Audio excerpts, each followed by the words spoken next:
એક પુરુષનું ભાવ વિશ્વ ટીપ ઓફ આઇસબર્ગ જેવું હોય છે. જે બહાર દેખાય છે એ તો ખાલી ટોચનો ભાગ છે. એનાથી અનેક ગણો ભાગ સપાટીની અંદર રહેલો હોય છે. જ્યારે ગુસ્સે થાય છે ત્યારે હકીકતમાં અસલામતી અનુભવતો હોય છે. જ્યારે કશું કંટ્રોલ કરવાનો પ્રયત્ન કરે છે ત્યારે એને અનિશ્ચિતતાનો ડર લાગતો હોય છે. જ્યારે બૂમો પાડતો હોય છે ત્યારે માનસિક રીતે અસ્વસ્થ હોય છે. કદાચ એના કેટલાય દુર્વ્યવહાર પાછળના ગર્ભિત અને અપ્રત્યક્ષ કારણમાં પ્રેમનો અભાવ રહેલો હોય છે.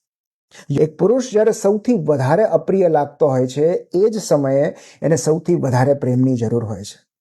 એ જેટલો અણઘડ, અસ્તવ્યસ્ત, અચોક્કસ અને અણધાર્યો હોય છે એટલો જ પારદર્શક પણ હોય છે.